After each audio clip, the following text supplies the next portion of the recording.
Competitive ఎగ్జామ్స్లో ratio పైన ఇలాంటి ప్రాబ్లమ్స్ వచ్చినప్పుడు ఈజీగా ఎలా చేయాలో చూద్దాం. ఇక్కడ మనకి A/B ఇచ్చారు, B/C ఇచ్చారు, C/D ఇచ్చి A/D కనుక్కోమంటున్నారు. సో ఇక్కడ మనకి ABC వాల్యూస్ ఏమవుతాయి? A 4 అవుతుంది, B 3 అవుతుంది, అదేవిధంగా C 4 అవుతుంది, D 8 అవుతుంది. సో మనకి A/B is nothing by A/B, అదేవిధంగా B/C, C/Dని మల్టిప్లికేషన్ చేద్దాం.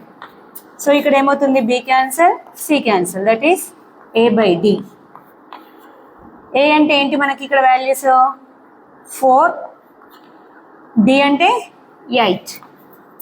So 4 1s 4 2s.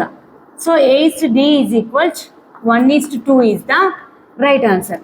ఇలా ట్రిక్ ద్వారా కాకుండా మనకి A/B, B/C, C/D అన్ని వాల్యూస్ సబ్స్టిట్యూట్ చేసి కట్ చేసి అప్పుడు వచ్చిన వాల్యూని వేయాల్సి వస్తుంది. అదే అలా కాకుండా మనం షార్ట్ కట్ ద్వారా A వాల్యూ, D వాల్యూ డైరెక్ట్గా సబ్స్టిట్యూట్ చేసి ఆన్సర్ అనేది వస్తుంది.